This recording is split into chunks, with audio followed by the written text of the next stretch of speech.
जय हिंद, नमस्कार साथियों। मैं रोहित आप सभी का हार्दिक स्वागत करता हूं टारगेट गुरुकुल के इस लर्निंग प्लेटफॉर्म पर। साथियों, आज हम सॉल्व करेंगे 2001 इंट्रेंस एग्ज़ाम का गोरखपुर यूनिवर्सिटी का इंट्रेंस पेपर, जिसमें 150 प्रश्न हैं पूरे, और उनमें से आज हम प्रश्न करेंगे 50। तो पहले 50 प्रश्नों में हिंदी है, तो हिंदी को पहले सॉल्व करते हैं। कौन सा शब्द संज्ञा है? तो संज्ञा के बारे में अगर आपको पता होगा तो संज्ञा को देखते हुए आप लोग सॉल्व कर लेंगे। तो संज्ञा का मतलब होता है, आप लोगों ने पढ़ा होगा, स्थान, व्यक्ति, इन सारी चीज़ों के बारे में बात की जाएगी। स्थान, व्यक्ति, किसी का नाम हो तो उसको संज्ञा कहते हैं। तो यहाँ क्रोध क्या एक संज्ञा है, बाकी क्रोधित ये संज्ञा नहीं है। क्रोधित तो किसी के बारे में बताया जा रहा। दूसरा है काव्य की शोभा कारक तत्व किसे कहते हैं? शोभा कारक तत्व की बात करें तो शोभा कारक तत्व यानी कि किस काव्य की शोभा कौन बढ़ाता है, तो अलंकार है। अलंकार को हम आभूषण भी कहते हैं। जैसे कि आपको पता है कि महिलाओं की जो सुंदरता है आभूषण को पहनने के बाद और बढ़ जाती है, उसी प्रकार काव्य में अगर अलंकार हों तो काव्य की शोभा और ज़्यादा बढ़ जाती है। यहीं पर एक शब्द है समास। समास की बात करें तो समास का मतलब होता है संक्षेप, ठीक है। समास का मतलब होता है संक्षेप। और उपसर्ग जो है, उपसर्ग का मतलब होता है मतलब आगे कोई अगर हम शब्द लगा दें, उससे पूरे शब्द का जो शब्द नया बनेगा उसका अर्थ बदल जाता है, ठीक है। तो इसका भी आंसर आपको पता चलेगा। हिंदी दिवस कब मनाया जाता है? बहुत महत्वपूर्ण प्रश्न। हिंदी दिवस तो याद रखना, 14 सितंबर को हिंदी दिवस मनाया जाता है। ऐसे कई दिवस होते हैं, इन दिवसों को आप लोग याद रखेंगे। इसका वीडियो ऑलरेडी चैनल पर पहले से डला हुआ है, वो आप लोग देख लेंगे। हिंदी वर्णमाला में स्वरों की संख्या है। हिंदी वर्णमाला की बात करें तो हिंदी वर्णमाला में टोटल शब्द कितने हैं? कोई 48 कहता है या 51 कहता है, तो आप बताएंगे कि कितने हैं मुझे। तो इसमें सही आंसर है, स्वरों में 11 स्वर होते हैं, ठीक है। अगर हम बात करें स्वर और व्यंजन की, स्वर क्या होती हैं? स्वर इंडिपेंडेंट होते हैं, यानी कि बिना किसी सहायता के बोले जाते हैं।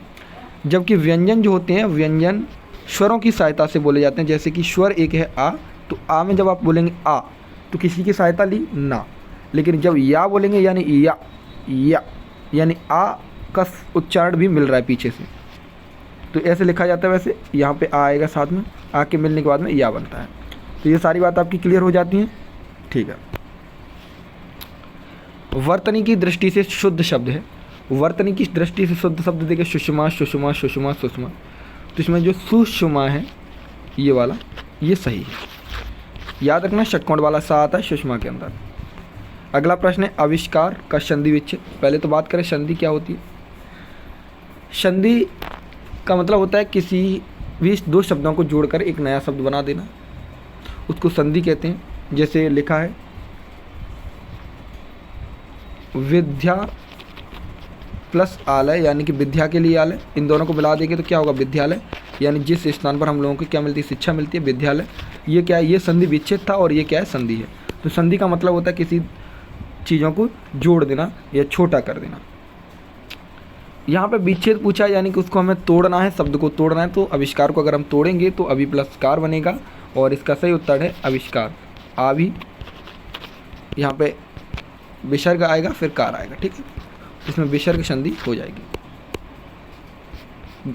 साथियों, 7वें प्रश्न की वो चलते हैं। सफ़ेदा शब्द में प्रत्यय का प्रयोग है।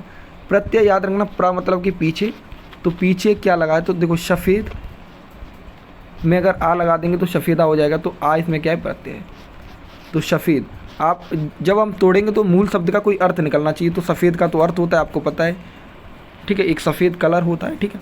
छायादार शब्द कैसा है? छायादार की बात करें तो छायादार जो शब्द है वो शंकर शब्द है। शंकर शब्द का मतलब होता है जो देशज और तत्सम और तद्भव भी होते हैं। शंकर शब्द मिक्स शब्द होते हैं, मिश्रण होता है इनका, ठीक है।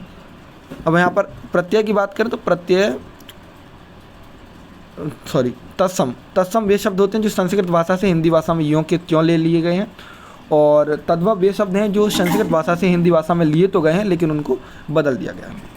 विदेशज जो विदेश से लिए गए शब्द हैं, जैसे कि रेलवे, ये सारे शब्द किसके हैं? विदेशज हैं। ईच का तद्भव शब्द है, ईच का तद्भव शब्द है ईख। ईख मतलब जो आपने सुना होगा गन्ना, ठीक, उसको कहते हैं। तद्भव ईच मतलब कि था तत्सम, और तद्भव जब बनाया तो ईख बना, ठीक है। जानने की इच्छा रखने वाला, जानने की इच्छा रखने वाला होता है जिज्ञासु। इनको वन वर्ड सब्स्टिट्यूशन कहते हैं। जो व्यक्ति जानने की इच्छा रखता है उसे जिज्ञासु कहते हैं। जहाँ पे इच्छुक कहें तो इच्छुक यानी इच्छा जताने वाला इच्छुक होता है, और कृतज्ञ यानी कि किसी की कृतज्ञता को प्रकट करे तो कृतज्ञ होता है, और विद्यार्थी जो विद्या को लेता है वो विद्यार्थी होता है। चरण कमल वंदो हरे में अलंकार है, चरण कमल वंदों में, यानी कि वो कह रहे हैं कि जो हरि के चरण हैं वो किस प्रकार हैं, कमल के समान ही एकदम कोमल। तो यहाँ पर हमने रूप दे दिया, चरणों को रूप दिया है, किसका रूप दिया, कमल का रूप दिया है चरणों को, तो ये शब्द यहाँ पर रूपक अलंकार हो जाएगा।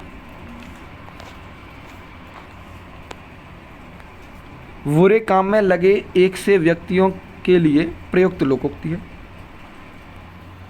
बुरे काम में लगे एक से व्यक्तियों के लिए, यानी कि सारे लोग एक बुरे काम में लगे तो उनको क्या आएगी, हाथ कंगन आरसी, क्या एक अनार सौ बीमार, यानी एक वस्तु के लिए कई लोग खड़े होना, एक ही थाली के चट्टे बट्टे, यानी कि सारे लोग एक ही जैसे होना। लेकिन यहाँ पे होगा गंगा गए गंगादास, यमुना गए यमुनादास, तो इसका सही उत्तर है ये वाला। अगला प्रश्न है वीर रस का स्थायी भाव है, तो वीर का मतलब होता है उत्साह, जिस व्यक्ति के अंदर उत्साह होता है वो वीर होता है, तो यहाँ पर वीर रस का स्थायी भाव होगा उत्साह। अगर जैसे आप पंक्ति बात करें तो लक्ष्मी बाई की जो पंक्तियाँ आप पढ़ेंगे तो उसमें आएगा, महाराणा प्रताप की पंक्तियों में आपको वीर रस का वर्णन मिल जाएगा।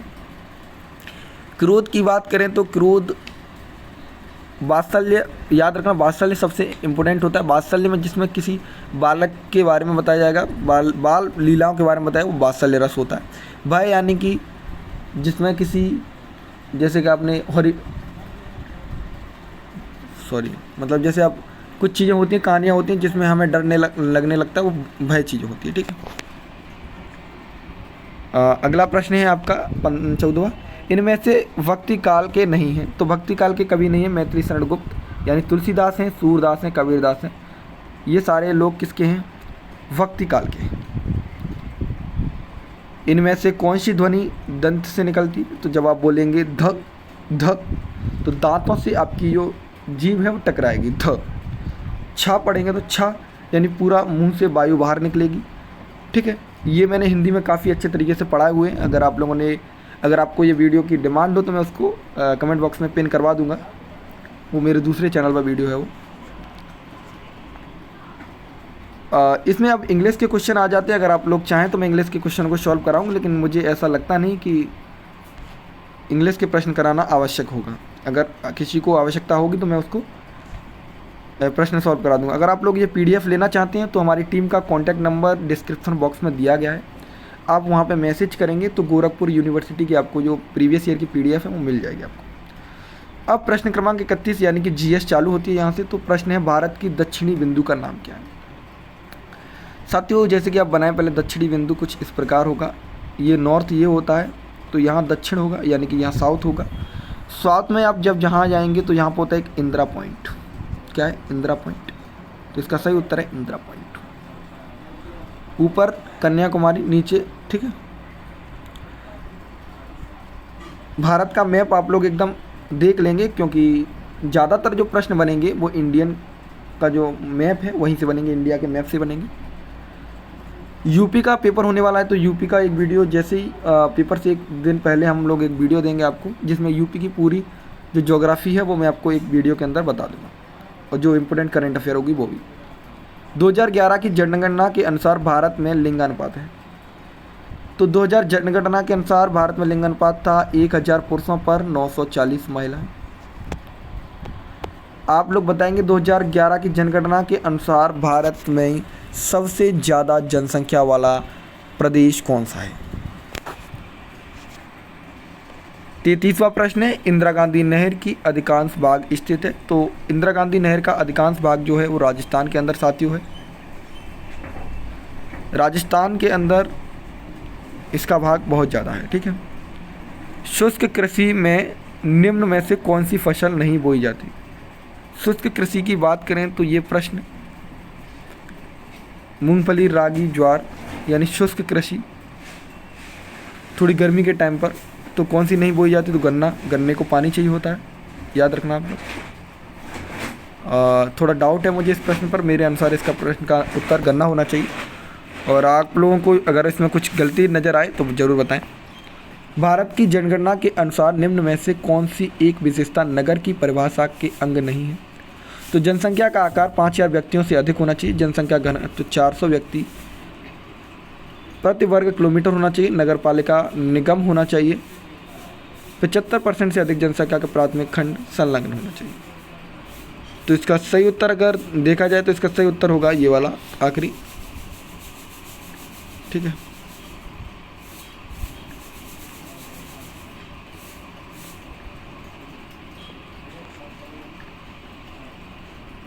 जनगणना से काफ़ी प्रश्न पूछे गए साथियों। तो जनगणना के जो प्रश्न हैं, अभी तो जनगणना 2021 की आई नहीं है, लेकिन अब 2020 और 2011 वाली भी रिवाइज करके जाएंगे। अगर जनगणना में कोई ऐसा प्रश्न पूछ लिया जाता है तो हम लोगों को तैयार रहना है। पूर्वोत्तर में सर्वाधिक विकसित राज्य है। पूर्वोत्तर की बात करें तो अरुणाचल प्रदेश। पूर्वोत्तर कहाँ पे पड़ेगा? तो पूर्वोत्तर साथियों ये जब हम ऐसे बनाएंगे तो ये पूर्वोत्तर, इस तरफ ये पूर्वोत्तर आएगा। तो पूर्वोत्तर का जो राज्य है हमारा वो अरुणाचल प्रदेश है। और इन सब की राजधानी आप लोग मुझे एक बार बता देंगे तो काफ़ी प्रसन्नता होगी मुझे। असम, मेघालय और नागालैंड की। नागालैंड की कोहिमा है। ठीक है, एक मैं बता देता हूँ, बाकी आप लोग मुझे बता दें। कौन सी प्राचीनतम पर्वत श्रृंखला है? तो जो प्राचीनतम श्रृंखला जो है वो पर्वतों की कौन सी है? आप लोग कमेंट बॉक्स के माध्यम से ये प्रश्न को मुझे बताएंगे। पूरा बताएंगे कि कहाँ से प्रारंभ होती है, कौन कौन सी यहाँ पे रेंज है, शिवालिक वगैरह, ये कौन कौन सी रेंज है, सारी चीज़ें आप लोग मुझे बताएंगे। दुर्गापुर इस्पात संयंत्र जो स्थित है उसकी बात करें तो पश्चिम बंगाल के अंदर है। पश्चिम बंगाल में इस समय टीएमसी पार्टी की सत्ता है और ममता बनर्जी वहाँ की चीफ मिनिस्टर है। भारत में वनाच्छादन का सर्वाधिक प्रतिशत वाला राज्य है। तो अगर वन की बात की जा रही तो इसमें मध्य प्रदेश नहीं दिया है, तो इसके स्थान पर होगा मणिपुर। ठीक है, अगर मध्य प्रदेश होता तो मध्य प्रदेश में सबसे ज़्यादा वन है। वेदों की ओर लौटो, ये किसका है? तो स्वामी दयानंद सरस्वती जी का है, वेदों की ओर लौटो। ठीक है, राजा राम मोहन राय के बारे में, आत्मीय सभा बारे में आपने पढ़ा होगा। केशव चंद्र सेन ने विधवा जो यानी विधवा पुनर्विवाह के मतलब जो एक्ट था उसमें साथ दिया था, ये केशव चंद्र सेन जी ने। रविन्द्रनाथ टैगोर जी के बारे में आप लोग जानते होंगे। इन्हें 1913 में यानी कि 1913 में गीतांजलि के लिए नोबेल पुरस्कार भी मिला है। भारत में स्वतंत्रता प्राप्ति के समय कितने विश्वविद्यालय थे? तो सॉरी, इस प्रश्न का उत्तर एग्जैक्ट मुझे नहीं पता है, मेरे अनुसार 11 होना चाहिए इसका। अगर आप लोगों को इसमें पता है तो एक एक विश्वविद्यालय का नाम भी लिखकर अगर मुझे बताएंगे तो मैं आने वाली कल वाली वीडियो में आपका नाम जरूर लूँगा। राष्ट्रीय शिक्षा नीति 1986 में कितने अनुच्छेद थे? तो 157। राष्ट्रीय शिक्षा नीति एक नई भी आ गई, आप लोगों को पता है।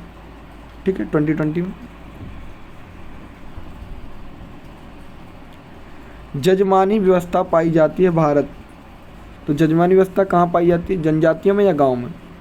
कमेंट बॉक्स, इसीलिए कुछ प्रश्न आप लोगों के लिए भी बनाए गए हैं। ठीक है, क्योंकि पता चलना चाहिए, क्योंकि अब आप ये मान लो कि आपका जो पेपर ही देने जा रहे हैं आप लोग, थोड़ा सा मैं इसमें कुछ आपको अधिक चीज़ें बता देता हूँ। निम्नलिखित में से कौन सा समुदाय है? समुदाय का मतलब होता है कुछ ज़्यादा लोग इकट्ठे रहेंगे। तो गाँव के अंदर समुदाय, कई समुदाय मिलेंगे आपको, वर्ग मिलते हैं कई। ठीक है, जैसे आपको क्षत्रिय वर्ण मिलेगा, आपको वैश्य मिलेगा, ये सारे वर्ण भी कहाँ मिलते हैं? समुदाय के अंदर। अपराध के शास्त्रीय सिद्धांत से संबंधित है। तो वैथम शास्त्रीय सिद्धांत से संबंधित है, वैथम। ठीक है, हरित क्रांति का संबंधित है। तो हरित क्रांति आपकी जो है हरित क्रांति आपकी फसल से संबंधित थी। और आप लोग ये बताएंगे कि किस व्यक्ति ने इसको स्टार्ट किया था और कब। मैंने इसके बारे में कई बार आपको बताया है, स्वामीनाथन के बारे में भी बताया, वाइट मतलब जो दुग्ध रिवॉल्यूशन यानी कि श्वेत क्रांति थी उसके बारे में बताया, मैंने नीली क्रांति के भी बारे में बताया, क्योंकि एक प्रश्न हर बार आता ही आता है। भारत के संविधान के अनुच्छेद में राष्ट्रीय अनुसूचित जाति की बात की जाती है। तो अनुच्छेद वो कौन सा है? भारत के संविधान की बात करें तो साथियों मैं आपको बता दूं, भारत के संविधान में जब बनकर तैयार हुआ था तो 395 आर्टिकल थे और पूरा जो समय लगा वो 2 वर्ष 11 माह 18 दिन लगे थे। आत्मदर्पण का सिद्धांत किसने दिया? तो आत्मदर्पण का सिद्धांत किसने दिया? इसका सही उत्तर है मॉर्गन और पारंपरिक हिंदू विवाह प्रगति धार्मिक है या सामाजिक, तो ये है धार्मिक, वो सामाजिक, सॉरी, ठीक है। तो साथियों मैंने इसमें करीबन आपको 35 क्वेश्चन सॉल्व कराएं, जिसमें से 5 प्रश्न मैंने आप लोगों को दिए हैं होमवर्क के रूप में। और अगर आपको ये PDF चाहिए तो मैं जैसा आपको बता चुका हूँ कि आप हमारे जो टीम से कांटेक्ट करके ये PDF ले सकते हैं। और अगर आपको कहीं भी डाउट है तो उसके लिए कमेंट बॉक्स के माध्यम से मुझे बताएंगे, और आने वाले समय में और वीडियो चाहिए तो भी आप कमेंट बॉक्स के माध्यम से मुझे बताएंगे। धन्यवाद, नमस्कार, राधे राधे।